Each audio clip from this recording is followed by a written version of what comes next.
The NBA season starts Tuesday, and I want to talk about each team specifically, given my thoughts and some questions I have about them. Some will be discussed more in depth, while others are the Wizards. Let's actually start with the Wizards. I don't have anything to say other than I hope they aren't as bad as advertised. The Pistons added vets in order to win more games, but in my eyes it could have a negative effect, as it will prevent all of their young players from getting the proper minutes needed to develop. Because of this, I am dreading seeing how their detrimental decisions will work out in 2025. Same case for the Jazz, although they have youth and better roster construction, so when I look at them, I wonder how they will build off of their good moments from last season. I really just want to know how the Bulls plan on managing all 10 of the guards they have that will be demanding minutes. It just seems like they are destined to be running out 4-guard lineups, and we will see NBA caliber players not playing due to bad management.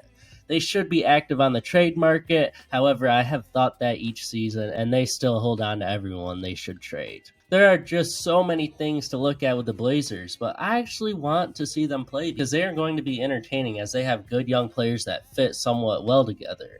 They do have glaring issues though, but that is the case for any young team. Hoping to see Jeremy Grant move sooner rather than later though. The Brooklyn Nets are tanking for obvious reasons, but I am paying attention to them largely because they have the most trade assets of any team in terms of players contenders will look at. So I probably won't watch many Nets games, but I will be watching them on the trade market. The hype around the Hornets is certainly interesting, as many believe this team could be sneaky with a healthy LaMelo Ball. I don't hate that take at all. This team healthy will be entertaining. LaMelo Ball and Miles Bridges are walking highlight reels, Brandon Miller is a good young player, and of course, they are a team with antics, especially with Grant Williams on the roster. We do have to remember they are the Hornets, but they shouldn't be as bad as they've been. I have a serious problem with the Raptors' organizational belief that seemingly counts them out already. They aren't going to be great by any means, but damn, they got Scotty Barnes, RJ Barrett, and Emmanuel Quickley, 3 young players that are going to have freedom from day one. There is promise in them, but doubting them this early is kind of ridiculous, especially when it comes from their own management.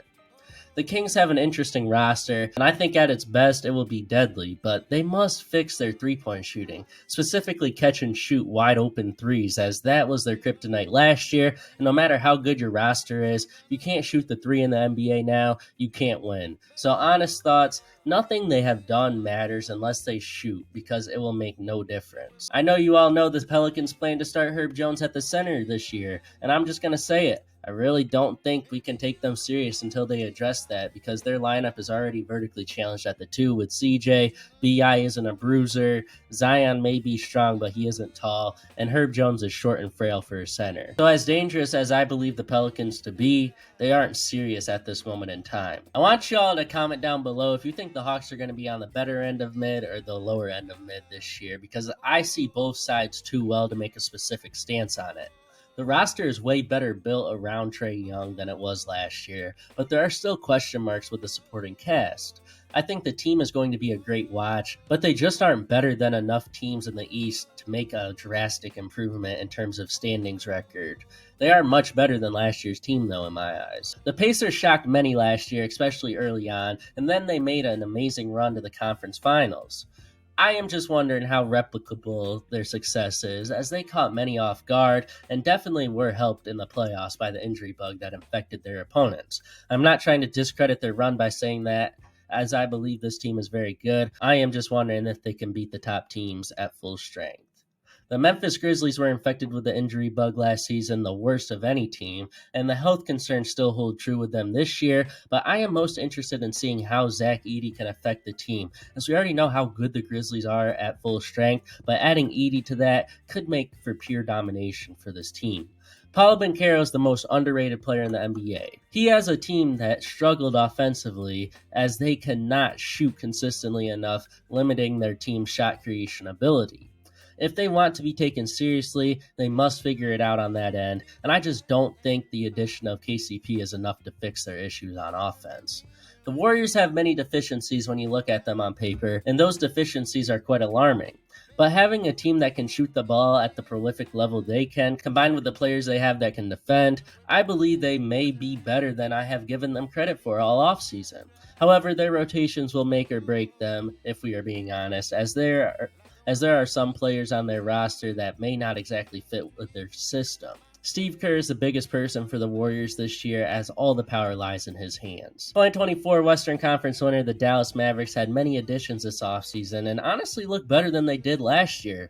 But there is a massive question mark in what version of Klay Thompson they will get and if he can fit well enough with their team. Other than that, expectations for me are high on Dallas. The Miami Heat are literally the same team as last year, so I don't really have any thoughts about them outside of the fact Jimmy Butler seems to be locked in for the regular season in specific, so finding them atop the East may not be crazy. I am a disbeliever in the 2025 Clippers team for many reasons, but my single biggest reason for it is that the season is going to heavily rely on James Harden. Not prime Harden, but severely regressed Harden. No Paul George and a star like Kawhi, who will not be playing every day, is going to make wins hard to come by in a loaded Western Conference. However, the Clippers do have a chance to be good still, and that can only happen if James Harden turns back the clock to not vintage Harden, rather Brooklyn Nets Harden. In Brooklyn, James Harden beautifully played as the primary ball handler, as he was not only a great scorer, but his playmaking and ability to run an offense was tremendous. If he finds a way to bring back that production, I believe the Clippers are a sneaky team. I cannot bet on that though, and as difficult as it is to count the Clippers out, I may already be at that point. My confidence does not grow when we shift to the Nuggets, as I have trouble seeing their bench bring in much production outside of two players at most, and I struggle to avoid looking at the issues in their backcourt. Jamal Murray has worried me for a while now, but the biggest weakness of this recently dominating Nuggets team lies at the 2 spot, as they have no real answer there. There are some options, but those options are players that were on your below average bench a year ago. Those issues are screaming at me, and to ignore them is something I cannot do at this moment, making me very worried about the 2025 Denver Nuggets. And to add even more criticism, we will now talk about the Lakers, whose biggest move this offseason was changing their head coach. Outside of that, they did virtually nothing. A team that lost round 1 in the playoffs, and outside of the team they lost to, each team in their conference got better besides them. I just can't look at the Lakers and believe in this team, as it is the exact same team from a year ago. My optimism will grow as the season progresses, as you would have to be oblivious not to see the trades they will most likely make at the deadline. But again, right now, they did not get any better while everyone else did. And no matter what they do on the trade market, the impact will hardly be enough to tip my belief around them into a positive one. The Houston Rockets could make a 2024 OKC Thunder level leap if all their young players take the steps forward that we have seen flashes of. I'm not saying they will jump to a 1 seed like the 2024 Thunder did, but I am saying they can be a playoff team if everyone hits their stride, or at the very least make it to the play-in tournament. In this Western Conference, being a young team like the Rockets, making it to the play-in tournament is a positive sign on its own. I am impressed with the New York Knicks young players enough to say that I don't think their bench production will be an issue at all, so I don't have much to critique with them. My only concern with them is health, which is a massive issue for them, so I won't lie, that is the only thing really stopping this team from at worst a conference finals appearance, because the injury bug is going to hit them. We all love to see generational talents form and take off quickly, and Victor Wembanyama has been amazing so far in his 1 season in the NBA. Adding CP3 was massive for him and the development of players around him. This leaves me wondering how far can Wemby take the 2025 Spurs. Realistically, they won't sniff the play-in tournament. On the other hand, generational talents are undeniable when it comes down to it. There is no doubt that the Thunder are the favorites to come out the West and face the Celtics in the finals, and there is only one team I believe that can stop them in the West.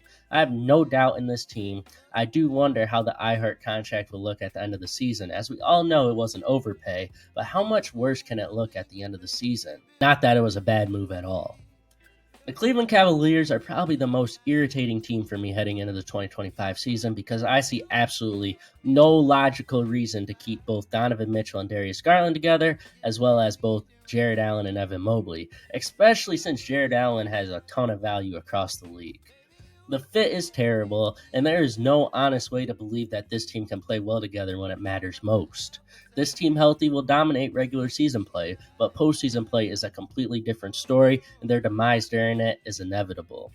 Speaking of postseason play, it is only fitting that we talk about the 76ers, who have the worst track record in the playoffs of any contender in recent years. Philly added Paul George to Joel Embiid, and both players are injury prone and have had their struggles in the playoffs, so finding confidence in the team itself is definitely difficult.